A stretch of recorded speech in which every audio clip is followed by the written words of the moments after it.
What is up, wrestling fans? Welcome to episode number 397 of the Smark Smack Talk podcast, Hot Tags of the Week, where we will be breaking down some of the current events, the rumors, the news, the gossip, and everything else that happened in the world of professional wrestling over the past few days we feel like talking about. And we are Tony Mango and Robert DeFelice.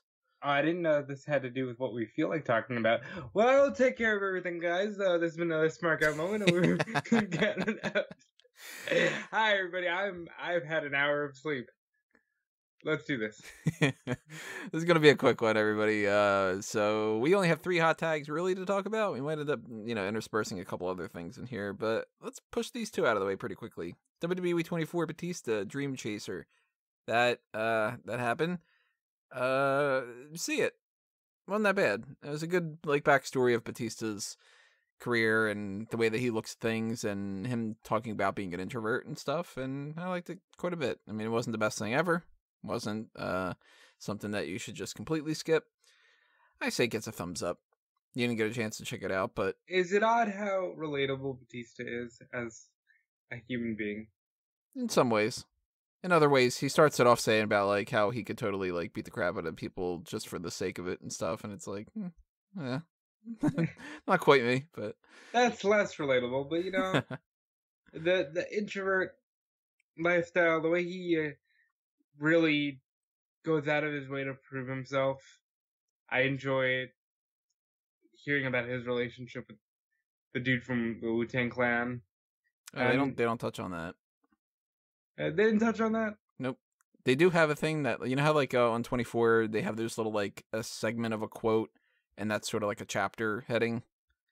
Yeah. One of them is just, "I'm so lonely." And it's oof, this is rough. Well, relatable. See? Yeah. Yeah, I'd watch it. I'd say see it. Yeah, definitely check it out if you got the time, everybody. But, man, if you have the time this week, I don't know how you're doing it, because we have so many things to talk about. And before we get into the rest of the hot tags, let me just throw out a couple things that you guys should be aware of when it comes to just keeping things organized, because that's what we, want to make sure that you guys can get all that stuff. YouTube-wise, if you are on our YouTube channel right now and you are leaving a comment about what you think, or whatever you're doing, leaving a like, a follow, adding it to your watch later playlist, whatever the case may be, hit that subscribe button and ring that little bell, because whenever we post new videos, that's going to give you a better indication of when that's up. Because I know that sometimes the subscription things, they don't necessarily put everything up, especially if you've uploaded multiple times throughout the week. You might get lost in the shuffle or something. Because we have the Sexiest Superstars tournament going on. Round 4, the semifinals is happening right now. So you can vote on either Finn Balor or wait, who's Finn Balor up against? Robert Roode? Robert Roode. Yeah. Robert Roode. Finn Balor versus Robert Roode, Tyler Bate versus Adam Cole, Alexa Bliss versus Liv Morgan, and Sasha Banks versus Becky Lynch. Those are the matches. If you want to check out how that happened, check back a little bit later on this week, and we will talk about the results from the last round and our thoughts on this one. We might be doing that Thursday, maybe Wednesday. I'm not too sure, because we also have the Fight for the Fallen predictions. We also have the Extreme Rules predictions. We're going to do the post shows for both of those things. We've got the Evolve stuff we're going to be talking about a little bit later on in these hot tags. And it's just a nonstop whirlwind and stuff. So you should be following us on Facebook and Twitter at Smark Out Moment. You should be following the iTunes and Stitcher and Google Play and Spotify and Anchor and all the audio only things. You should be checking out our merchandise on TeePublic and Redbubble. You should be checking out the Patreon over at patreon.com/smarkoutmoment if you've got some spare change. That's how you're supposed to throw it our way. Lots of things happening. So just putting that all out there. We'll talk some more about plugs a little bit later on. It's not the plug show. We used to have the rest hold, and people didn't like that. So WWE Reimagined. I loved it. The concept of this, it was a YouTube exclusive thing. And it's what if The Undertaker went to WCW in 1997. I thought this was a lot of fun. What about you? I didn't like it. Why? I thought that it was really empty. Nobody was really saying anything for the most part. They were all kind of going, man, imagine that. And that was about it for they kind of broke it down into three things. It was what would happen with the NWO, what would happen with Goldberg, and what would happen with Sting. And the only thing I really took away from this was Goldberg, with some people saying, like, he would probably beat Goldberg and that would legitimize him even more. With Sting was like, oh, I'd beat him. And then with the NWO, they were like, oh, if anybody would be the person you'd believe to be able to take down the NWO, it would be the Undertaker. But people weren't really getting into the idea of, like, you know, would he be able to be the Undertaker? Would he have a different character? Would he I can imagine that we would do a far better thing. You know, we can go down a rabbit hole. If you don't cut it off right now, we can easily go down a rabbit hole of, well, what were you most looking for? Okay, if the Undertaker went to WCW in 1997, what would you most be excited for? Let's assume, for time's sake, that he's able to be the Undertaker and is the dead man. What are you looking forward to?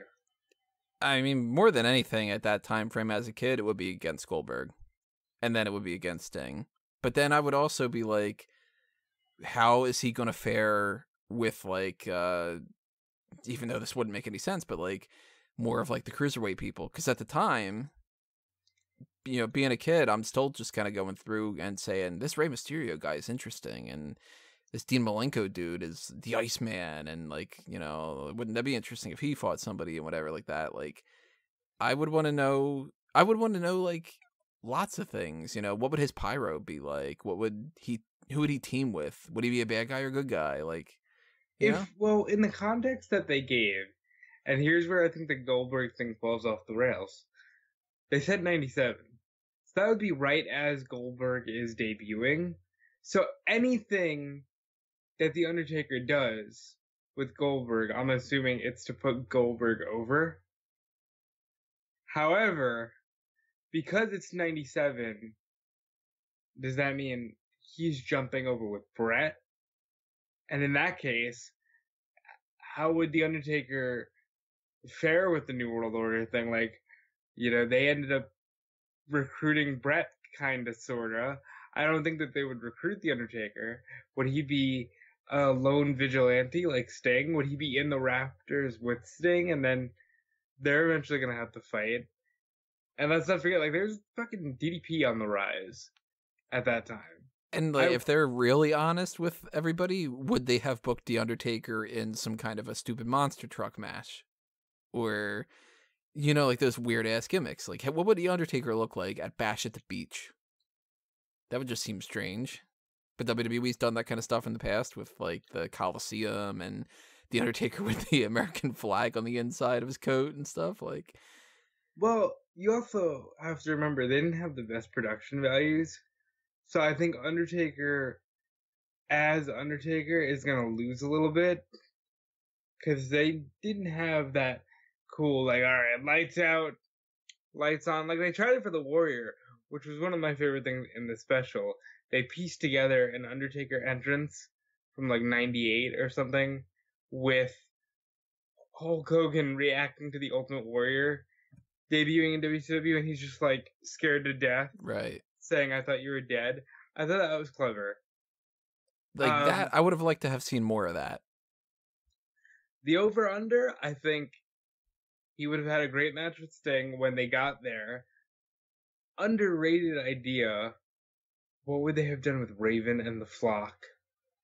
And how could you have put all that together? Yeah, would they have been, like, the WCW equivalent of the Ministry of Darkness? And then, also, I mean, it is called WWE Reimagined. How would WWE have changed without having The Undertaker there? You get rid of the Austin stuff, you get rid of the Kane stuff, the Big Show stuff, the Mankind stuff, that, like, you know... Well, it's 97, so we can assume... Yeah, I mean, some of that stuff's already in the past. The Mankind stuff happens. But there's, like, a lot of, like, the Kane stuff. You don't get any of the Kane stuff. Yeah, you don't get any of the Kane stuff. So you don't get, like, Inferno matches, which is an interesting thing. You don't get the Austin and Kane and Undertaker feud. You also don't get... do you get Hell in a Cell? Where's the cutoff point here? Yeah, Hell in a Cell's King of the Ring, which was You know what? You 97 saved though. You saved Shawn Michaels' career. If it's before Yeah, because it's Royal Rumble. 97, so there's no Royal Rumble. Well, I mean, if he got over like, February of 97, then it'd be fucked, and. But yeah, like they could have gone down a lot of different paths, and instead this basically was like Zack Ryder going like, "Man, the Undertaker's great," and it's like, well, yeah, we know that. Like it just didn't feel like there was really much to this show. Alright, so of all of the matches, is the Sting match the one that you're looking forward to the most? With Goldberg, I mean with With Undertaker, if he Undertaker, goes. 100%. I Because think I Undertaker used to versus really Sting. dig the Crow kind of thing, even though I never liked the Crow movie. Even though I think the visual to me that would have been the coolest is Undertaker and Sting both rappelling down from the rafters and taking out the NWO. I think that'd be a very cool visual. And I think, even though we saw it a lot in WWE, Undertaker versus the Giant, they would have hung their hat on that Yeah, road. that would have been a big match. And I mean, even just think about it. Wouldn't it be weird to have Undertaker in a WCW ring that used to make those sound effects, that like kind of thing? Yeah. That itself would just throw me off. And like you said, the entrance and stuff, it would have been different. It would have been really strange. It would have been even weirder if they wouldn't have been able to get the rights to the Undertaker character, and they would have wanted him to be something very similar. So if he would have been like the Reaper Man or something, See, if he doesn't get the rights to the Undertaker character, then I think he's just the American Badass. Call me Mark. Probably. And if that's like, which if you do that, then it's like, yeah, it could still work. Don't get me wrong. Like he can still have great matches with DDP and Chris Benoit and Ming, because that would have been a fucking banger of a match. Perry Saturn. Or like, even stuff like, imagine him, well, he did in WWE, but imagine him teaming with the Steiner brothers to go against Hall, Nash, and X-Pac. That'd be a fun match.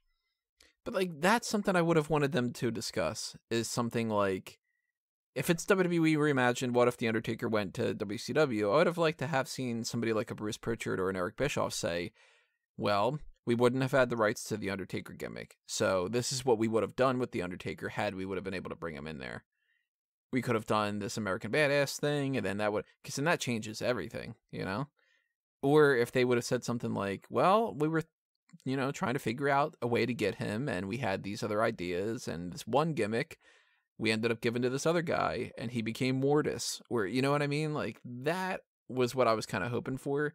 Honestly, or more of like the digital manipulation of like the Undertaker entrance with Hulk Hogan. If they would have done either of those, I would have liked this a whole lot more. Undertaker versus Glacier would be kick ass. If you get him in at the beginning of that Blood Runs Cold shit, that would have been fun. And he goes, "Come over here." Round 1, fight. Yeah. All right, so I now think we need to do a reimagined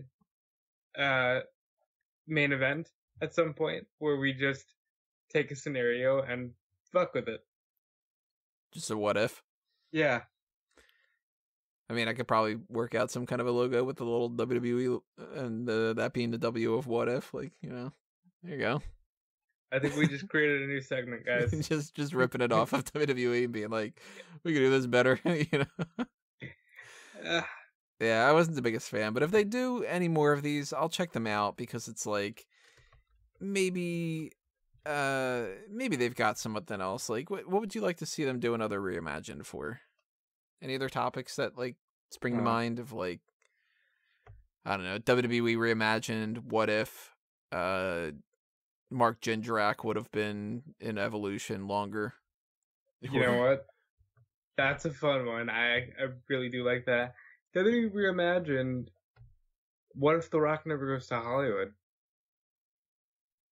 I tell you what, one wouldn't get any views, but I would be interested in it, is WWE Reimagined. Let's swap Mr. Perfect and the Red Rooster. I would really enjoy that.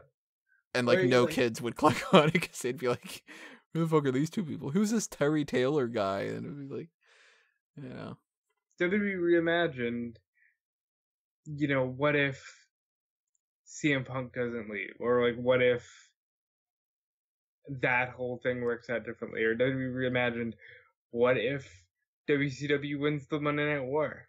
yeah, shit. WWE Reimagined. Vince goes to jail during the Ooh. steroid thing. Yes. Oh, WWE Reimagined. What if Hogan doesn't go to WCW? What if we keep Hogan? Yeah. That stuff would be really, really interesting. And you tend to get more of that just on podcasts and stuff more than this YouTube series. Like, there's so many good, because, all those rumors of, like, well, Bret and Hogan totally filmed stare down on the beach, and it was a tug of war with the title because they were supposed to fight at SummerSlam, but that never happened. Like, yeah, I'd like to see stuff like that. WWE Reimagined. What if Triple H would have won the 96 King of the Ring? Ooh. WWE Reimagined. What if, what if we went with Shawn Michaels in 94 instead of Diesel? Or, like, what if Owen Hart would have beaten Bret Hart for the title? Just random or stuff like that. Luger would have won the title at WrestleMania 10. That's another good one. If you want to go down a really dark path, WWE Reimagined. What if Owen Hart had lived? Like, I thought about saying that out loud, but I did not. I mean, they would never do that because that's just like too insensitive. But like, it would be really interesting because it's like, where would they have planned the Blue Blazer thing to have gone? You know what? I'd almost guarantee that we're gonna see at some point. WWE Reimagined. Bret Hart doesn't leave, so Montreal doesn't happen. Yeah, like, and if that ends up just being a bunch of people going, so this Montreal thing was pretty crazy and it completely changed everything. What would have happened if it didn't happen? And then people go, it'd be crazy. Everything would change. Well, all right, let's go. Yeah. Let's go through that in 5 seconds. If Montreal doesn't happen, we do not get Vince McMahon, which means the entirety of what we've seen over 20 years changes because we don't have heel authority figures. We don't have this idea that the McMahons matter. If we don't get Montreal, we don't get a fucking lot of shit.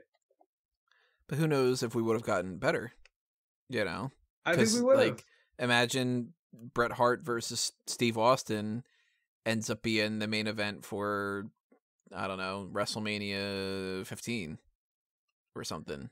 And I think we would have done better. I'm actually in the minority camp of being like, WrestleMania 14 would have kicked ass if we didn't have Montreal. Because it would have been Bret and Shawn, Taker Kane, Austin Rock, Triple H, Owen Hart. Like, that would be such a fucking kick-ass show. And again, what if coming to the Smark Out moment at some point when these pay-per-views stop adding us because we need breaks when we get to these pay-per-views. But yeah, like that, the concept of Reimagined is really fun. Did they do everything that I would have liked to have seen them do? No, but I still say check it out because it's fun. I just don't think the concept of, well, we asked the wrestlers and they gave us, my favorite line was Kevin Owens going, well, fuck, I hated WCW. And everybody who left WWE for WCW was a piece of shit to me. Yeah. So, like, Undertaker would have been dead to me anyway, even though he already is dead. Haha. Yeah, I like Kevin Owens like that. Really hoping that this babyface thing turns around. So before we get into our main event thing here, anything else you want to talk about? Because we do have a card to break down, yet it'd be kind of awkward if afterward we're like, oh, then let's talk about, I don't know, like Maria posted something or, like. Yeah, we can talk about some stuff. So, the Bella Twins. Nikki and Brie have a podcast, as you know, and in the recent episode, they get into what they were supposed to be doing after WrestleMania. Because they announced that they were going to fight for the women's tag titles. And that the whole plan was the SmackDown after Mania, they were going to come out and challenge the Iconics, which I guess would have changed the whole Kabuki Warriors thing, which is maybe why they're so comfortable not even doing anything with them. And then Nicole really goes on about not feeling respected by WB fans, how she gave her body to the wrestling business for 13 years, and she's sad that people kind of brush them aside. What do you think about all that? Specifically, the idea that, okay, there were very extensive plans for the women's tag title, and it all just fell apart. Part of me goes, oh, well, then that makes sense. And that's a shame that they didn't get a chance to do that. And now I can give them a little bit of leeway. And then part of me goes, yeah, but you know what? Then you just roll with the punches. And it's been long enough since then. And they still haven't done anything with it. So they clearly just do not care. And it would have sucked anyway, you know? Because look at what they did with the whole cross-branded thing. They went to NXT one time and said, we can even defend these in NXT. And there hasn't been a single mention about that ever since, you know? Do you think it's just that so much shit changed after the Superstar shakeup because they felt compelled to announce this wildcard rule to satiate the networks? Oh, that everything totally just did. fell apart? Yeah. I mean, well, let's go back even further to around Survivor Series. They were going to build up the idea of Lars Sullivan. And instead we got Nikki Cross and Lacey Evans and EC3 and Heavy Machinery and Lars Sullivan. And even though he didn't pop up, and within 3 weeks, everybody was like, what's happening with this? We're not even going anywhere. And then they started to do things with the Royal Rumble. And then we got, Aleister Black and Ricochet. And they've been doing this for, it's going to be almost a year now. Pretty soon, if you think about it, of just complete chaos. And the Superstar shakeup, they did not plan that well.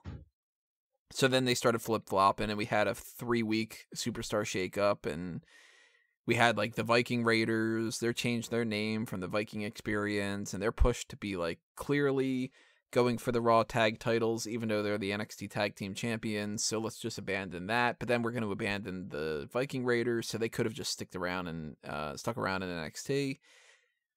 So many things have been switched around. The Usos won a tag title shot for the SmackDown tag titles at the same time that the Viking Raiders won a tag title shot for the Raw tag titles. Yet that got flip-flopped. Like, where the fuck's Finn Balor been? He had a 20-second interview with, I think it was Kayla, and Shinsuke popped up, and he's like, hey, I'm still here. Then they're like, we're having this match on SmackDown because we didn't do it for Extreme Rules. And Kabuki Warriors, they were fucked off and didn't do anything. And then but they won the right to do something. I don't understand that. They won the right for a chance to win. Well, they won a tag team title opportunity, and then they completely forgot about it.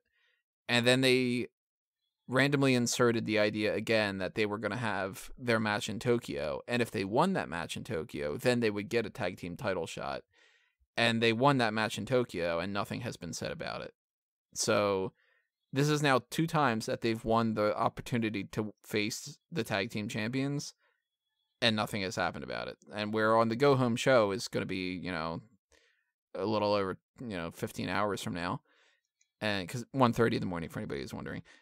And we still have no indication that match is happening. So it's like, they're all over the place with this. And I don't doubt that the Bella Twins being in there would have just gotten lost in the shuffle too, I disagree there. I think if the Bella Twins are there, then they get pushed.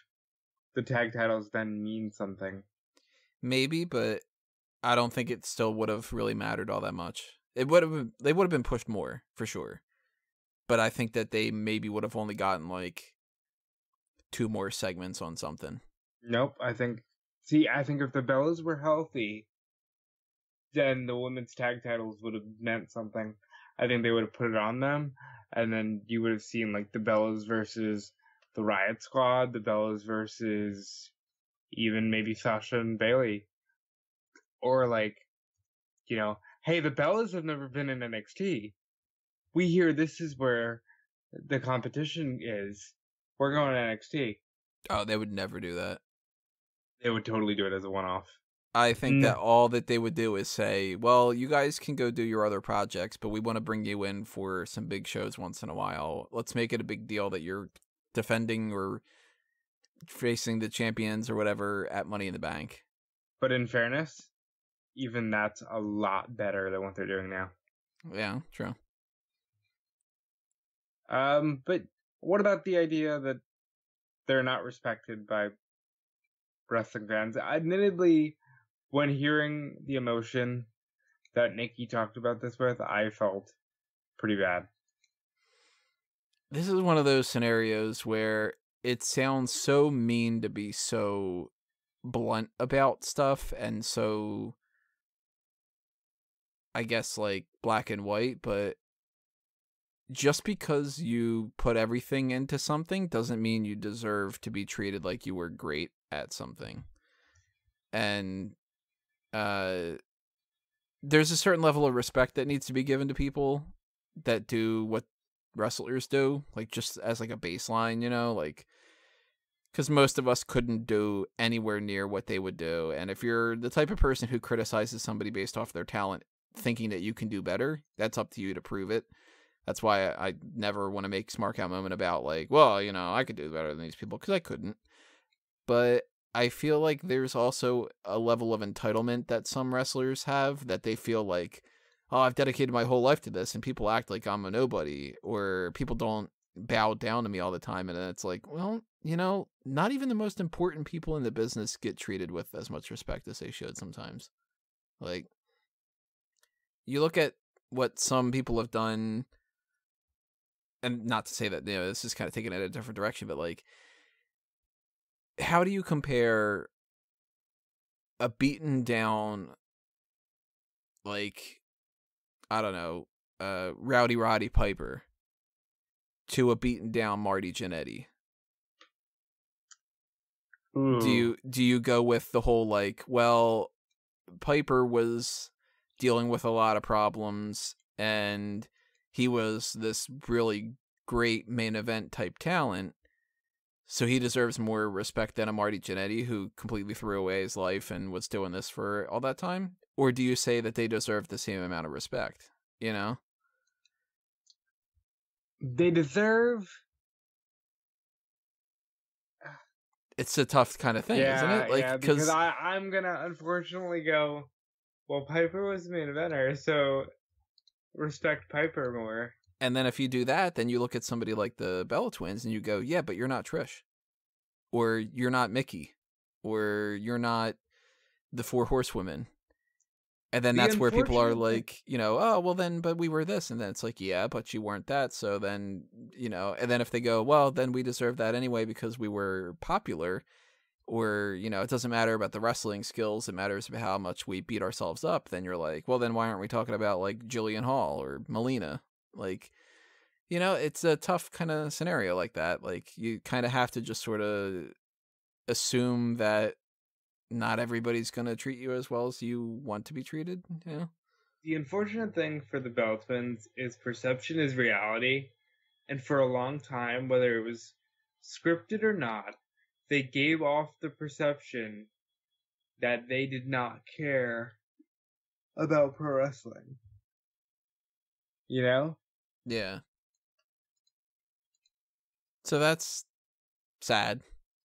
Because it's like, yeah, it sucks about like, especially like with Nikki being like, all her health problems that she said about recently, like, that sucks. That's terrible. Like, I wouldn't wish that on anybody. And of course, I have no ill will against either of them either, because I never met any of them. But like, I don't know. Part of me always gets a little bit like, I put my blinders up when people start complaining about how they don't get as much respect, because I'm like, respect is kind of like you're earned or you're not given that much because of something, or like, it's a tough kind of scenario.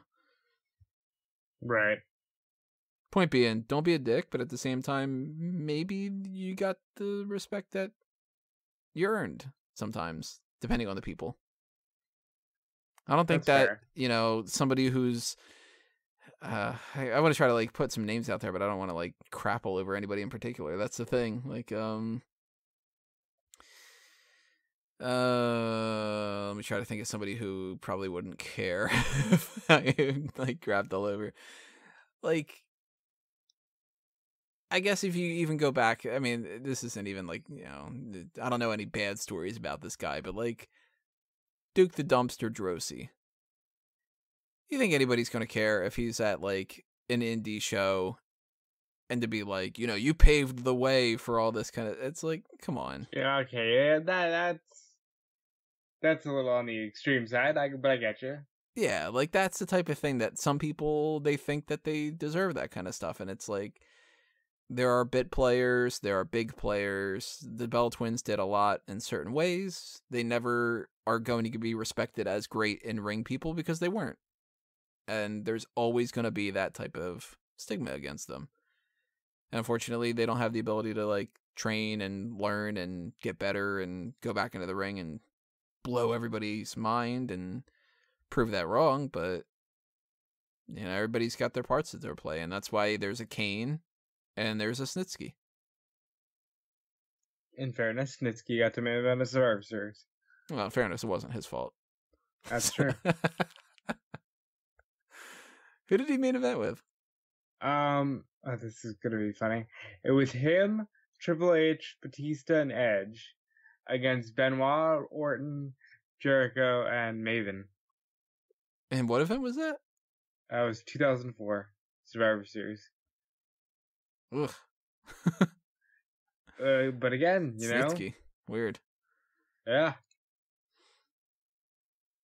So there's not a whole lot of other things that have been happening, which probably means that over the next 4 days, there's going to be like this butt ton of stuff happening. And then by next hot tags, it's going to be like, all right, well, going back to Tuesday afternoon, these things happened or something. AEW is setting up some stuff for Fight for the Fallen. WWE's trying to rush this whole Extreme Rules extra best bit of the card that we'll break down. But we do have this Evolve thing. This is Evolve 131, or as they're referring to it more so, the 10th anniversary celebration event. And to give everybody a little bit of an insight before we get into this, we don't follow Evolve. Which is bad for one of us more than the other. But yeah, it's hard to follow everything going on in the wrestling world. Yeah, and it's also going to be tough when it comes to just the way that this is happening, because this is happening at the exact same time as Fight for the Fallen, so there will not be a live coverage thing on Smark at the moment, but at the same time, I'll eventually be getting around to watching it after Fight for the Fallen, after we do the post-show for that, and after I write up articles and all that, because it's just going to be a never-ending day, and then I'll be writing up some kind of a review and doing all that kind of stuff, but we're not at that point yet. We need to talk about predictions for these matches that we're not really sure what the hell's going on with and stuff. So we do know at least two of the things, because they're WWE people.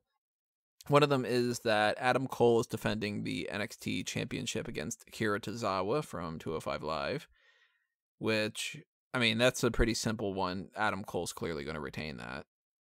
I understand that they're doing another Gargano match in Toronto, but I think they should have done it here. Because Gargano and Evolve go way back as well. I think it would have been a nice treat for that audience.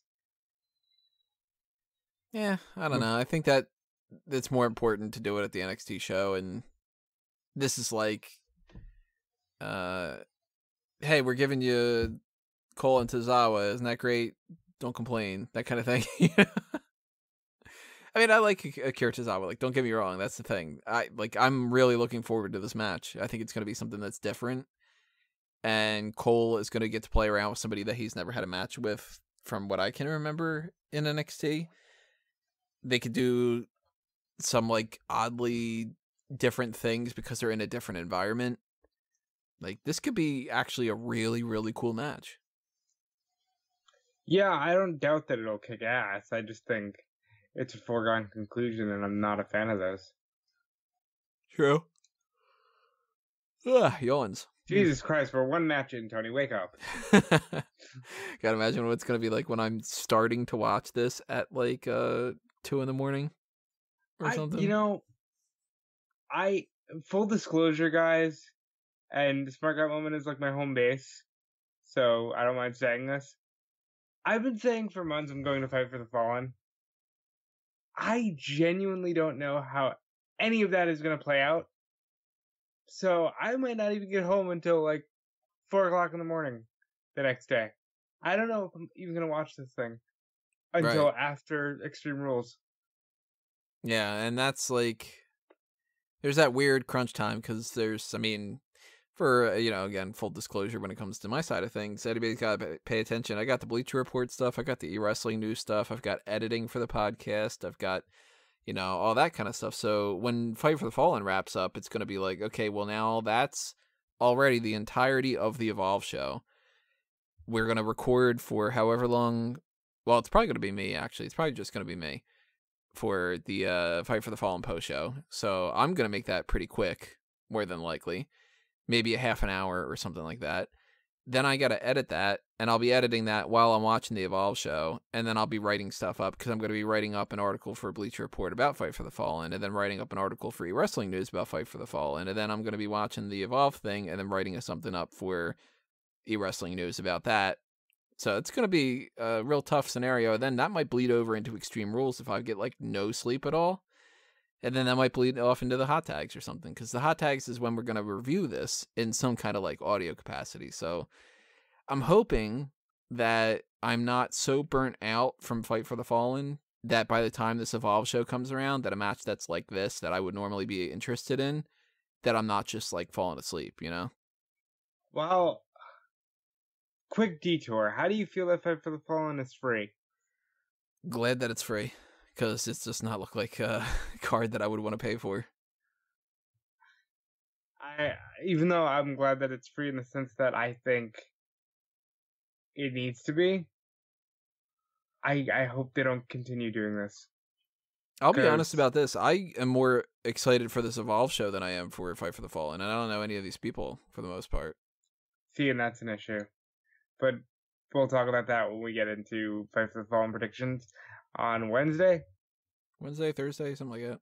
Friday, Saturday. They can't be Saturday, but at some point this week. But yeah, I think October. Akira Tozawa, I think Akira Tozawa and Adam Cole will kick ass, and I'm a big fan of Adam Cole, and I like when he gets to shine. They're not allowed to kick ass, though. That was only Stomping Grounds. Yeah, well, then they can't take names either. No. They will evolve in a form of combat that will be very sports entertaining. Yeah, so Cole's retaining. It could be cool, though. I hope that this isn't the main event. I think that's a little, like, self-serving, if that's the case. I think they already announced the main event is Riddle and Gulak. That shouldn't be the main event either. No, I think it should be. See, well, that match is a Catch Point reunion match, and you filled me in on this idea that they were in a stable called Catch Point, and I was thinking Catch Point reunion was just some sort of gimmick thing, because they, going through this, they gave a subtitle to every single match, and I was just like, oh, Catch Point reunion match, that means, like, they're doing the Catch Point gimmick, whichever that is, and so who was in the stable? It was these two and TJP. It's Gulak, TJP, and Tracy Williams, who is currently with Ring of Honor. Yeah, do not know that person. Well, were they all like the gimmick being like they were all like wrestlers or something? Yeah, there you go. Huh. I like how they used to refer to this. They haven't in the last couple of things, but they used to refer to it as a non-title match too, which is like, it's funny because Matt Riddle's not 205, so he wouldn't be able to technically be the Cruiserweight champion as it is. Well, it's an important thing to note. It's an important... Matt Riddle's not 205. He can't fight for the Cruiserweight title. No, he's billed at 216. So he would have to, if he won that, he'd have to lose 11 pounds just to be able to do that. Only 11 pounds? Really? Mm-hmm. Wow, I thought he was a lot bigger. Yeah, well, they build them at 216, so who knows? Then again, they could build people that are 310 pounds as 205, and, people would be like, oh, I guess they must have lost weight somehow, But the setup with this, they've had a couple matches already in NXT, and they were good. So there's no reason to believe that this isn't going to be good, and this might be better than the other ones too, because if they're doing something for Evolve, they might be a little bit more passionate. They might be a little bit more like, this is like our stomping grounds. We're gonna. Oh no, this is Drake Mavericks. Sorry, guys, it's late. This is Drew Gulak's shining moment. He loves Philadelphia. He loves Evolve. I think this match has a good chance of stealing a very busy weekend. Oh, this is in Philly, yeah. Huh. The 2300 Arena. I don't even have a clue where that is. It's the ECW Arena. Oh. Jesus Christ. 1:47 a.m., everybody. As if I'm not just going to be out for the next 7 hours or something anyway. Matt Riddle wins, I think. The likelihood that they could have Drew Gulak win is highly up there because Matt Riddle is not undefeated at this point. And they could want him to look strong, but if this is the main event, I think that they end with the babyface. But the thing is, I think Gulak can be a babyface in Philadelphia. I think Gulak wins. Oh, God. Too many yawns. And I don't feel like editing those out either. Sorry, everybody. Yeah. There's another one for you. And here's where we start getting into the very confusing stuff. Let's dive headfirst into this, Tony. What match do you want to cover first? Let's go with the Future Is Now showcase match. All right. I'm going with Josh Briggs. Josh Briggs versus Anthony Green. He has Brandy Lauren, who is Ava Story. I think that's her name, right? Ava Story? I think that's her name. That she was in like Impact or something. Or yeah, she was in Impact. She's Ava Story. So she has popped up in I think like one episode of NXT. You said that with such confidence. Could you recall one Ava Story matchup? She lost to somebody in NXT or like Nia Jax or somebody. But she was billed as Brandy Lauren. Okay, I remember people going nuts. She lost to Lacey Evans. That's what it was. Okay. On an episode of NXT. Yeah. See, I'm kind of there. All right. Well, I'll give you credit. But then when it comes to Josh Briggs and Anthony Green, I have no idea who either of those guys are. Well, no, because they're not an attractive female, Tony. They might be. I don't know. I don't know anything. I don't know what they look like. For all I know, Josh Briggs is the hottest chick in the world. So Josh Briggs, if you go on Evolve's YouTube channel, there is a great documentary about, not great, I don't want to say that, this dude, he gets injured, he dislocates his hip, doing a goddamn choke slam backbreaker off the top rope, and it's the gnarliest looking thing I've ever seen, but it hurts him, and he's had to fight to get back into the ring, and he looks like a star. I think Josh Briggs wins the match. I'm going to try to find this injury. And for anyone who wants to say anything about us not being up to date on Evolve, listen. I pay for enough wrestling subscriptions. I try. Y'all. I try. So this Anthony Green dude kind of looks like he's a cross between Peter Avalon and Neville and Adam Rose or something, maybe. I mean, from this one picture that I'm looking at, which may be like some really old gimmick or something. Wow, yeah. I'm gonna just agree with you 1,000,000%. The retrosexual Anthony Green. Just for that alone, I want Josh Briggs to win. But you'll hear this phrase quite a bit from me when it comes to this, which is flip a coin. I have no idea. Go on the website, guys. Go to smarkoutmoment.com. and see what Tony actually wrote for these matches. It's very comical. Yeah, I'm not gonna change them either because that's more work. The But retrosexual Anthony Green. hmm. So Josh Briggs won this match. I don't know. He looks like a star. He's not taglined the retrosexual, even though I think it's hilarious that that's what anyone would call themselves. What is a retrosexual? Is it like you got a boner for nostalgia? No. It's that he's got that, retro look, and he's calling himself sexual. But it also is a play on metrosexual, so he's retrosexual. Yeah, it's one of those words that's like, what does this mean? I don't know. It's wordplay. Like He's trying. I like it. Yeah, and he's trying more than some people. And Brandy Lauren, she might be the future of the women's division. Evolve doesn't have a women's division, do they? Well, let's be clear. Evolve is the top promotion in a group called WWN.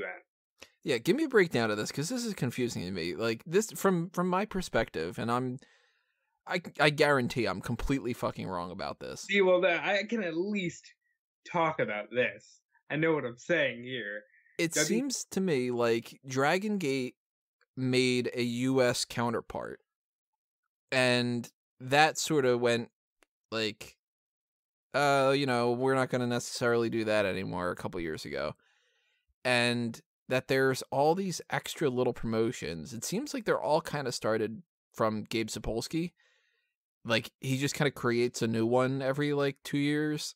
So there's, Evolve, and there's, I don't even know, Shine is one of them, and that's, the women's thing or something, and that they all are in a network? Is this, it's Evolve, Raw and think stuff? Think about the NWA. All right.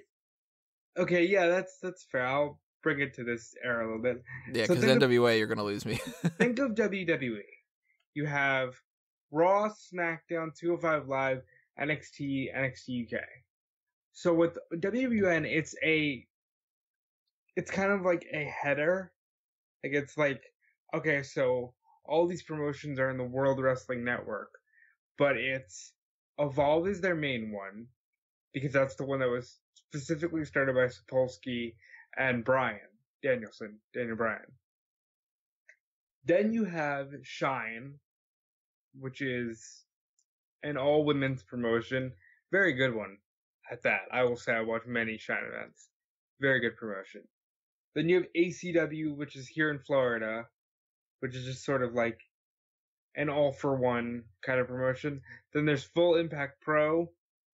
So basically, it's all places for these WWN talents to work, but the main place to work being Evolve, because Evolve is directly correlated to WWE and the NXT system.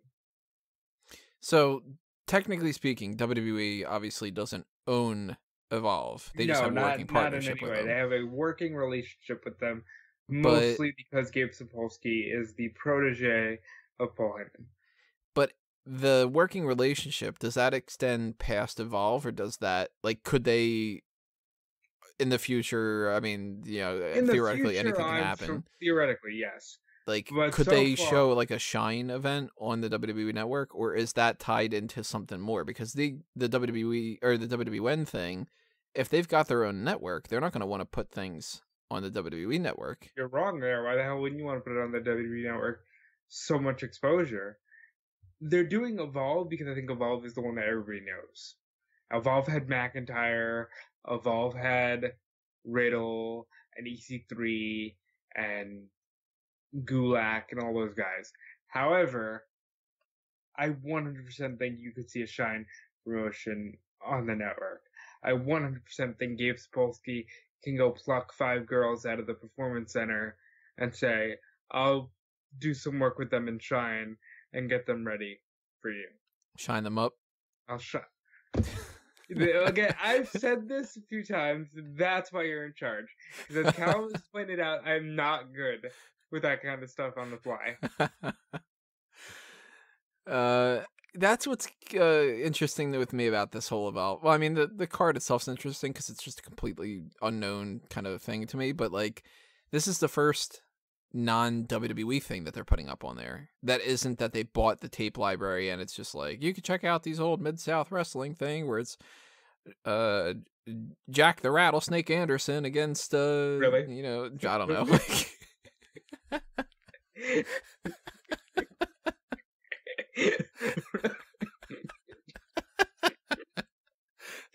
You know, like those classic Jack Anderson, the Rattlesnake matches. Jack the Rattlesnake Anderson's a legend. I would never want to disrespect the legend of Jack the Rattlesnake Anderson. Yeah, it is the classic finisher, the Whirly Bird 42. Oh, man, when he hit the Whirly Bird 42 on Hulk Peterson. Oh. Yeah. The worst part is has devolved. Yeah, the worst part is that these could totally be people I'd Evolve because I wouldn't know their names at this point. But like that's interesting to me that it's like we know that we're getting a revamp of the network. It's happening soon. They've said it. They need to do it. There's an issue with HTML5 and with Adobe Flash where Flash Player is dying out and it's not going to be around for many months in the future.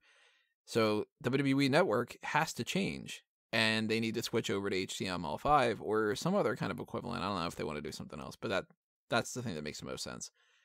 And if they do that they have been pitching this idea that they're going to switch up with the servers and like the infrastructure and the search system and the database and all that, which, I mean, I could ask Caroline. She knows more about that stuff.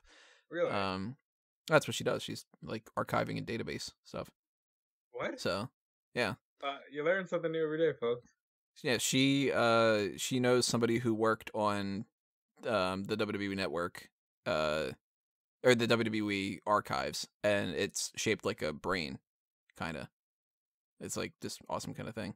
Or like, you know how like you look at like a galaxy, like that kind of thing, that's kind of like their like core system. All right, you're going to have to explain so much more to me after the podcast. But like that is going to change soon. And this is definitely not just a matter of let's put something on to kind of screw with AEW. This is definitely at least a little bit of a let's try to see what works and if people are interested in this, because we're going to get those new tiers soon at some point. And maybe, you know, if you're paying the $15.99 a month, you get access to an Evolve show once a month and this show, whatever. I'd be really curious if like this Full Impact Pro and all that, if they don't just kind of say, hey, look, we want you to put that stuff on the network and this WWN thing goes away. It's possible. I'd be down for it because I stopped paying for WWN a few months ago. And I like Evolve. I want to watch more of it. You can only pay for so much, you know, and I think that's a problem that all these streaming platforms are going to have to come to grips with soon. You can only pay for so much.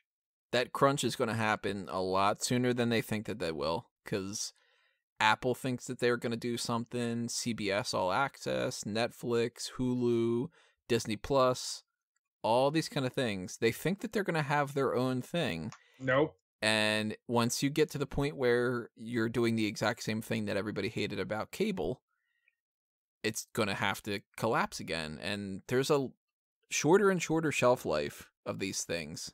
Look at Blu-rays. Like, the VHS came out, and it was fucking huge. It was the king for, like, what, 10 years, 20 years?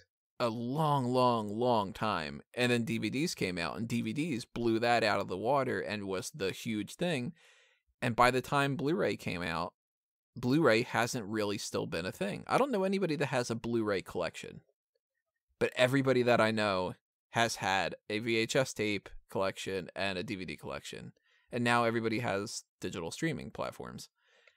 So this WWN thing, I mean, there is like the Power Slam stuff on Pivot Chair, and there is Impact Plus, and there is we can New go Japan World. Through the idea that I think it was January, where I was like, I subscribe to everything. Every wrestling subscription service I could find, I subscribed to. I quickly had to drop that when I realized, okay, that's about $100 a month. And you can't possibly watch it all either. You can't possibly watch it all. And And, that's why I think Evolve going to the network, great idea. But I want to touch on something you said, because we've had discussions about this internally. This is not a direct attack on Fight for the Fallen. It's just not. I'm not saying that I don't think that they enjoy the fact that they're fucking with AEW. I just don't believe that it is a direct attack on Fight for the Fallen. Mostly because I think for everybody within the industry, much like us, this all came out of nowhere. All of a sudden you blink and everybody's working on a Saturday night.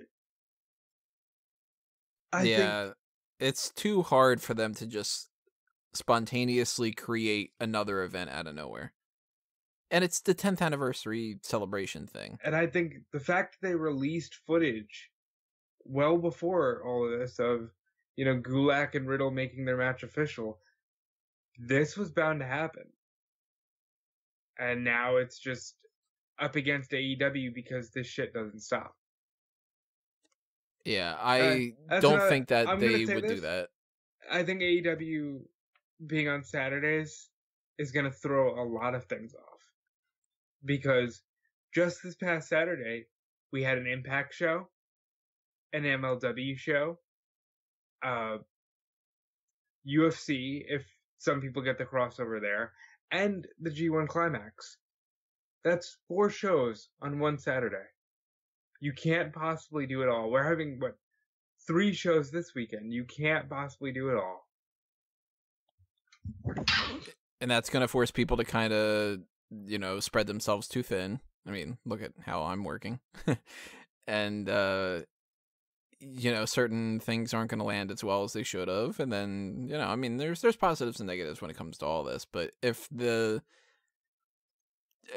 if WWE were to have done some kind of a shot at Fight for the Fallen, they would have put a WWE show on, not Evolve. Yeah, they would have been like, surprise, bitch, NXT TakeOver Philadelphia, built it in a week. Right. That's what would have happened. They would have done a spontaneous extra super show type thing. And, they might do something like that for All Out. We might be talking about that in a month. No, they already did that, Tony. It's called NXT UK Cardiff. Fuck, that's that day. Yeah. Oh my god. Too many things. My god, there's too many things. But let's talk about this idea. Like this, if they get rid of, I might be completely on the wrong, not even in the right sport type of a thing. I mean, technically I am because it's pro wrestling, but whatever, fuck you. If they were to get rid of this WWN thing, this kind of plays into one of these matches. We're having a winner-take-all match. It's the Evolve champion, Austin Theory, against the WWN champion, JD Drake. Now, I had heard the name Austin Theory before. I had never heard of JD Drake. What about James Drake? Does that name stand out to you more? James Drake. Oddly enough, that does sound more familiar. Yeah. Is that the same guy? Yes. Because James Drake. Wait, no. That's not the same guy. Because James Drake's the NXT UK guy. That's why. That's why he stands out more familiar. No, I totally typed in okay, yeah. Well, I mean, he might be a James Drake too, but maybe that's why he's going by JD. Yeah. See, that Cardiff thing threw me off. James Drake is part of the Grizzled Young Veterans in the NXT UK system. Whoops. But this JD Drake dude, I watched a promo between these two setting this up. And since I didn't know anything about it, I was sitting there going, oh, Austin Theory's the babyface and he's going to win and all that kind of stuff. Then I watched 2 more things and I'm like, oh, Austin Theory's an ass. He's the heel. JD Drake, this real tough, I'm going to beat your ass and I'm, whatever, and look at the way that you look and all this, is the babyface in this? Very interesting. JD Drake, to me, looks like a man's man. I think he looks like another coworker in the auto shop. But a man's man. Yeah. I think that it makes sense. Like again, of course, I'm repeating this a million times, but haven't seen really anything from any of these people, so I don't know the like built-in history between different types of people and all the other kind of things like that. Austin Theory looks like somebody that I don't know why he's not in NXT right now. And he can talk from what I can see. He seems to be a good enough wrestler. He seems to have a good look about him. So I'm of two opinions here. Either Austin Theory wins this match, he takes the WWN championship because he's the bigger star, and they want to get rid of the WWN championship because why have one champion that goes along the whole thing if you're not going to have a WWN thing anymore? You know what I mean? Like, maybe this is their means of getting rid of that before they go on to the network. And then you have everything working with Austin Theory. They're calling it a unification match. Yeah. So, it doesn't strike me as something that makes any sense if you have Evolve and you don't have an Evolve champion. However, if Austin Theory is somebody who they want to just move on to NXT, and he has said in the interviews that I had seen, the promos, I mean, he said, oh, I'm going to win this championship, and I'm going to carry this championship, and I'm going to do this, and walk into a takeover event. He's even dropping NXT and stuff.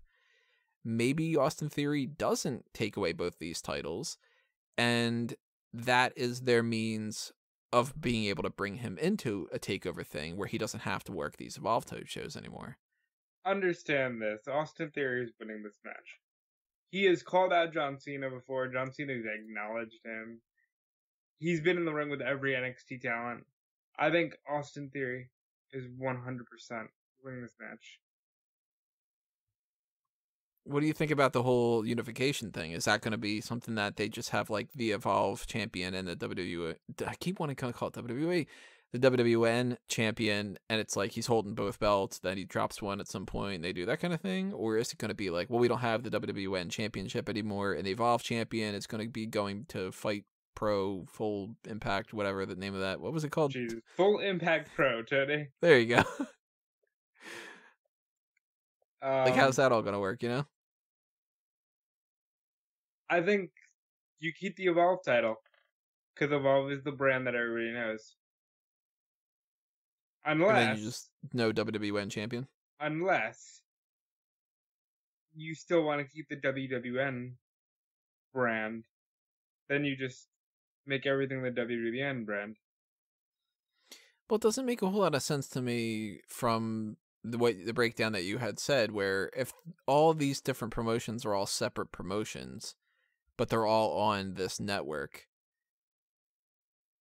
like, there shouldn't be a champion for all of that unless that is considered, like... Well, no, WWN, the WWN title would then be the connecting title. Like, do they actually have that where, like, this JD Drake guy is going to pop up at, like, any of those shows? Yeah, he can pop up and anywhere. He is the definitive, like, top of the food chain? Yeah. Huh, okay, well, that may change that a little bit. I was assuming that this was just sort of like, well, we want to have this title be this thing, and, you know. Did you watch the vignette for this match? No, I don't think so. So... if I did, I don't remember. That helps a little bit. I had seen... the thing I had seen was the people backstage, like, in a hallway. This Austin Theory thing really matters. He looks like a superstar. In theory, or? In theory. Yeah, he does look like, from what I've seen, he looks like somebody who could come in and they'd be like, oh wow, Austin Theory's here. He's going to be a game changer for NXT. Good lord, this dude just sold a Stone Cold Stunner like The Rock mixed with Ricochet. Like, how old is he? Great question. Let's see here. I'm going to guess 27. He is 22. Oh, goddamn. Oh, fuck. Even better. Ugh. I hate that. Ugh, I'm old. How do you think I feel? He's 10 years younger than I am. At least I'm not the retrosexual. Yeah, we're both going Austin Theory on this one. It's just like, I mean, when push comes to shove, are you going to go with the guy who looks like he's more what WWE likes, who is the Evolve champion, who is talking about going to take over? He's more charismatic than this other dude. This other dude's probably a badass, don't get me wrong. But I think there's no room for him in today's current WWE. I could be dead wrong. He looks to me like he could either be a Kevin Owens type, where it's like, oh, I would sleep on that guy and he could be great, or he could be half of a tag team that would be fun. But not like, that guy's going to main event WrestleMania, like that kind of thing, you know? Yeah. But then again, Austin I haven't Theory. seen any of matches of this, and he could prove me wrong. 5 minutes into it, he could be the coolest thing I've ever seen. Austin Theory could main event WrestleMania. I'll say that right now. Austin Theory versus Velveteen Dream. I think Austin Theory could 100% main event WrestleMania, or at the very least, and All Out. What do you think about this fatal four-way? We've got Kurt Stallion against Stephen Wolf against Harlem Bravado against the name that I actually recognize, Sean Maluda. So is it the only name you recognize? Out of the four, yep. That's it. So Kurt Stallion's really, really good. You got a horse, you got a wolf. Yeah.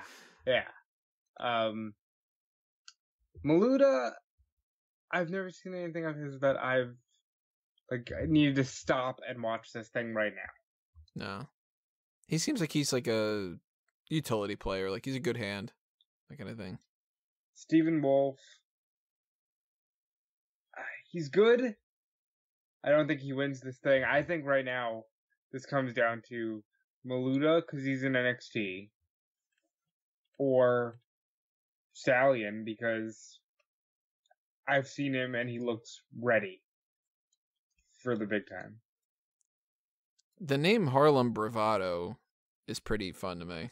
Like, I didn't look up anything about him, so I don't know what his whole shtick is, but if he's like got like a lot of pizzazz or something, then, you know, wow, he does not look anything like I imagined that he would look like. Crap, he doesn't look at anything like it from one picture to the other picture. Who the fuck is this Harlem Bravado guy? So, the Bravado brothers, Harlem and Lance, are tag team, right? And Sure. Harlem, I think, again, very good wrestler. I don't think it's his day. I think it's Kurt Stallion's. So let's look up this Kurt Stallion, dude. Kurt Stallion. See if he looks like a horse. I don't know. He looks like a thin Hangman Adam Page. Yeah, that's He fair. really likes the idea of pointing. Every one of his pictures, he's pointing towards himself. He should be doing that smile gimmick that Jack Swagger did for a little bit. Would you not point to yourself if you had a body like that? But, like, just frail. There's some muscle there. Yeah, this, by pure look alone, the Kurt Stallion guy's not selling me on him. Let's see what Stephen Wolf is like. Of course, now I'm coming across just a bunch of things from Steppenwolf from DC. Stephen Wolf, he looks, he's got a wolf outfit thing going on, so that's something. He really likes the gimmick. He's all smiles. There's Priscilla Kelly in the middle of something. So the Stephen Wolf guy looks a little bit more like what I would imagine seeing in NXT. And Sean Maluda's not technically an NXT guy. He's not signed. So Sure. I'm pretty sure he's not. Um, He's popped up a lot though. That's the thing. That's why I actually recognize his name. Like he was in the Cruiserweight Classic, and he's popped up in 205 Live. He's popped up in NXT quite a bit. He's one of those dudes that seems like they don't want to really fully sign him, but they know that they can call him up. You know. So, one of these individuals is facing Matt Riddle the next night at Evolve 132. That's gonna be the next night. They're gonna do another one. Yeah, They always do a weekend. Jeez. So, who do you think is facing Matt Riddle at Evolve 132? Steppenwolf. Kurt Stallion, which is why, once again, going Kurt Stallion. I'm gonna just stick with my random thing of I know Sean Maluta's name, so Sean Maluta wins. Like I said, when Jacob Fatu won the MLW World Title, there's way too many Samoans. Far too many to keep track of, but at the very least, Sean Maluta, I recognize that name, so he wins. He beats a horse and a wolf and a bravado. I guess, I don't know. I'm going with the Stallion. So the Evolve Tag Team Championship match is going to be these people that I don't know: Eddie Kingston and Joe Gacy. I'm assuming he's naming himself after John Wayne Gacy, and they're going to be facing AR Fox, which sounds like Eddie Kingston. Should I? Yeah, he had a run in Impact. He's been around for forever. You really don't know? I mean, this name sounds kind of familiar, but I couldn't place his face or anything. Alright. AR Fox, though, sounds like something that could be like the new character that they added into Super Smash Brothers is AR Fox. It's a side character from the Star Fox series or something like. You've never seen AR Fox wrestle? No idea who that is. Wow. Okay. Is he good? He's pretty good. And there's Leon Ruff. Now, Leon Ruff, I had seen one promo and about, I don't know, 30 seconds of a match when I was looking at some different things. And he struck me as like the little engine that could get his ass beat kind of thing. Like, well, okay. I'm going with Fox and Ruff. Fox and Ruff. It's like Ruff. Fox and the Hound. What does the fox say? Oh my god, the Fox and the Hound. There you go. Well, they're going to have Ayla and the Skulk with them, which is a fucking band name or what? Like, Ayla Fox is pretty.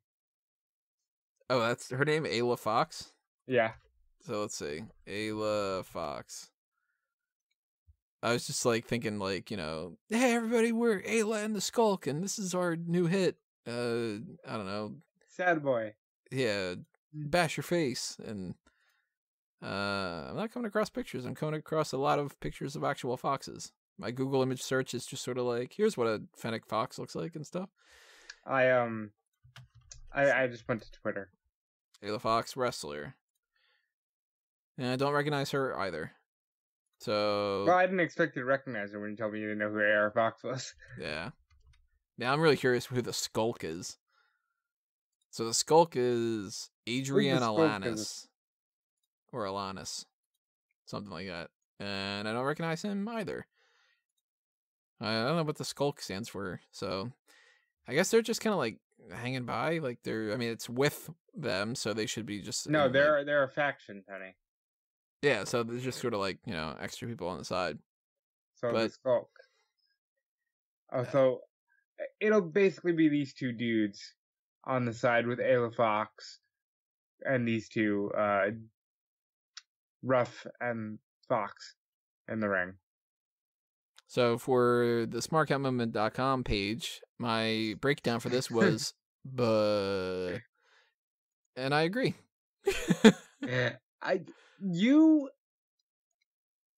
No, okay, we're gonna get to that match. That just made me laugh what you had to write. But AR Fox is really good and should already be in NXT.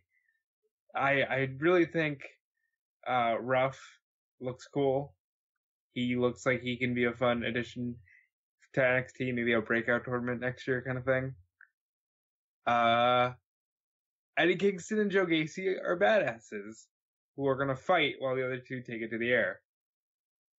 Who's going to win? My money's on the air. And the high ground. I could be wrong, but I think they have the high ground. Do you think it's going to be a good match, or am I going to have to do that typical thing where I'd be like, oh, this match was pretty rough? Like, you know. Well, I think you're going to do that either way, because there's somebody in there named Ruff. Oh, they're roughhousing in this match. That's what it is. I flip a coin. I don't know. Kingston and Gacy. Let's go with them because why not? That's the tails to the heads that you were saying. We have NXT's Arturo Ruas. You might know him as Adrian Joj, which you might know as, hey, there's a dude that's with that other guy, which that other guy you might know as Cesar Bononi or Cesar Bonini or Cesaro Bonono or, Banana Cesar Romero. Chiquita Banana. Yeah, the guy that won the future NXT Breakout Star of the Year thing and did promptly fuck all with it. And, this is just sort of every once in a while he'll pop up like 3 times a year and lose a match. And who's he going against? It's not that guy. It's the other guy. That's the other Brazilian guy. He is fighting Anthony Henry. And since everything has some kind of it's a something match, this one is a grudge match. Anthony Henry, because I know who that is. I don't. Well, I know who that is more than the NXT guy, so go figure. Anthony Henry wins. And because why not? I'll go with Ruas, because to me, if they have an NXT guy in there, why not give the NXT guy the win to kind of boost up his credibility, But then again, it's like if you're watching Evolve, you might want the Evolve guy to win. So it's weird that Ruas has not really been doing much. In NXT, he's one of those people that's been around long enough that they really should have brought him up by now to the actual NXT roster. And it's really strange that Ruas and Bononi are not a tag team that they really utilize beyond like the Dusty Rhodes Tag Team Classic live event matches or something. So maybe this is the start of something new. Or maybe Anthony Henry wins because Anthony Henry's And then we have hold on. We have a special challenge match. This is the last one that we haven't talked about, right? Between one Babatunde Yeah. and Colby Carino, second generation athlete, superstar father, ECW world champion. Steve Carino, currently working in the Performance Center. Babatunde has been to Saudi Arabia. Tony, what did you have to say about this? What did you have to say about this match, Tony? My breakdown on Smark moment is Babatunde is huge. Colby Carino isn't. Babatunde wins. That is the kind of 5-star insight that you get on smarkoutmoment.com. It's irrefutable. You can't say that it's not 100% true analysis. Babatunde is in fact huge. Colby Carino, in fact, is not as huge. I'm gonna go with Babatunde because first of all, I love saying his name. I don't know, there is like a childish joy that I get out of saying Babatunde.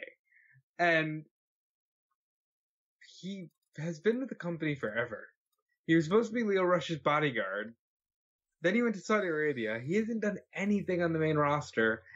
But if I had to guess, this might be where Stokely Hathaway / Court Moore / what is he currently? Lamborghini Versace or some shit? Like, he's something else. And they changed that like 14 different times and stuff. Oh, hold on. I'm going to go to the Performance Center website because they actually have that up there. Yeah, he's in that mix that like they switched it again, that kind of thing. He's Malcolm Bivens. Malcolm Bivens. I like that name. Not as much as Courtney Moore. But I think that's where you'll see him debut. Now, why is it a special challenge match? Is it just because it's like, because I'm tiny and you're huge? So the special challenge is like, hey, you're big. I challenge you specially. Just like, I did see that there was like some kind of a thing that I guess Babatunde's doing something now where he's like the chop guy, and he just kind of like beats the shit out of people's chest by chopping them to like bits. I think WB fans will like that. So hey, maybe this is just like giant dude chops down tiny guy, and that could be fun. Could be very fun. Babatunde wins. Babatunde is totally winning. Now, who would win between Babatunde and Ric Flair if you're having a chopping match. Babatunde still totally wins. By the way, on You know the why? website, Courtney Because he's Moore. huge. Courtney Moore is still legal. Courtney Moore, so I'm gonna go with Courtney Moore. It's gonna be Courtney. I can't think of anything. It's now 2:30 in the morning. It's a different story. And if you're wondering why it's 2:30 in the morning and there hasn't been that much of a change when it comes to the time frame, it's because we edited some stuff. So Oh yeah. Things happen. And yeah, so you'll be reading this. You'll be reading this podcast tomorrow. This is why I'm not doing an Evolve post show, because this is such a train wreck. I'm sorry. You figure if I were to be doing an Evolve post show, this would be after watching more than the 3 hours of Raw, and it would be later. I'm telling you right now, if I get home at a decent enough time and you're awake, we're gonna do a train wreck Evolve post show podcast. Well, you look forward to that. Well, let me just say this in all seriousness, because for reasons, I like Evolve. I think Evolve is a great promotion. I just haven't had the chance to nearly be as caught up with their roster and their talent and their stories as I would like to be. And I've not seen anything of them, so I have no ill will against them. And I'm actually more interested to watch this than Fight for the Fallen, which, if I could, I would rather watch this live and watch Fight for the Fallen afterward. But my priorities dictate I gotta do the other way around. You have a big TV, don't you? Yeah. You can watch two things at once, Tony. Too hard to watch two things at once, do live coverage on 5 websites at the same time with two things. That's where the issue comes into play. I'm gonna be sitting in the stands at Fight for the Fallen. All right, what the fuck's happening at Evolve? All right, like they're gonna be doing entrances, and I'm gonna be watching Evolve on my phone. You're gonna have to. Do they have signs? Like, do Fight for the Fallen know that? Like, I don't remember. Yeah, they have signs being there for Fighter Fest and stuff. I think they have signs. You're gonna have to sign me up and have something that says like, I'd rather be chopped by Babatunde or something like. Well, in any case, I saw the sign, and it opened up my eyes. I saw the sign. Good song. I agree. I have more Ace of Base in my music collection than a 32-year-old guy should have. Well, do you have It's a Beautiful Life? Oh, of course. Yeah, that's the best one. It's a beautiful life. That's the best one, and right on par with that. Although, actually, maybe a little bit above that is the Juvenile, which people might not know, but that is actually a retaking of their original pitch for the GoldenEye theme song. Really? So the Juvenile, you replace that with the GoldenEye. You can actually find like the GoldenEye track out there, and it's like the GoldenEye is a place for the and they just were like, oh, you don't want to use that? Well, we'll change the lyrics and we'll make it the Juvenile, and damn good song. Ace of Base, check it out, everybody. Fuck yeah. That's your takeaway from the hot tags. Ace of Base, a great 90s band. 90s Eurodance. Yeah. Get after it. Alrighty, everybody. Well, tell us what you think about this, especially if you know what the hell's going on with Evolve, because enlighten us. Is is Stephen Wolf like the next great thing, or I should totally know more, and I apologize. Am I sleeping on Josh Briggs? Whatever the case may be. Bro, you need to watch that video where he gets injured doing a chokeslam backbreaker from the second rope. I am going to give myself an extra tab. And injured. There you go. I'm gonna make sure that I watch that while I'm editing this. Might be a comment below or something like that, and me being like, oh god, why did I watch this or something? But then again, I've seen the Psycho Sid thing, so. Oh yeah. Oof. Where do we leave off on the plugs? Yeah, okay, so leave a comment below, tell us what you think, subscribe if you have not subscribed already. And follow all the things that we were talking about earlier, as well as fanboysanonymous.com, because that's fun. And that's some good stuff over there. Some geek culture content, some movie stuff, TV stuff, all that kind of jazz. You watch Stranger Things? Is that out there right now? I still have not seen it. Oh my god. I've been putting it off because I wanted to watch it with Caroline. and it's driving me crazy because everybody keeps talking about how great it is, and I'm just kind of like, All right, but if you do a podcast with Caroline, I'm joining. Okay. Yeah, so look forward to that, and look forward to anything else that's happening on Fanboys Anonymous, because that's, stuff that could happen at any point in time. Ooh, look at that. It's spontaneous. It's I might even post something that's directly in opposition of AEW. Haha. You're sabotaging yourself. Would that be great if it was just sort of like there's something premiering on YouTube and it's just like me sitting there going, so I want to talk to you about some movie stuff. Meanwhile, AEW is in the background. Everybody's like, are you supposed to be doing live coverage? And I'm like, yeah. But listen, the best part of The Godfather is... This is better than when you said, well, if you want a break from me, go look at more of me. It's true. If you want a break from Smark Out Moment and Tony, and you want to listen to my thoughts on how The Island is an underrated movie and that people don't give Michael Bay enough credit when it comes to that, that's not going to be on Smark Out Moment. So you have to find the other me, the blue version of me, the blue me. Ray. Me. All right. Podcast over. Follow all that stuff. Go to the Patreon. Go to the TeePublic. If you want to follow me anywhere, I Go can't imagine why after this podcast. The end. What if I just cut off it there? The end. 1, 2. Yeah, do all that stuff. Stay tuned, everybody. We've got plenty more stuff coming your way. We got, 6 more podcasts this week? This week, yeah. No, 1, 2, 3, 4, 5, 6, 7, something. I don't know. We got more than 2 and less than 100 coming up this week. We will see you whenever we see you on those. Thanks for listening. Thank you for putting through an hour and a half of this. If you put through an hour and a half, I really appreciate it. Thank you.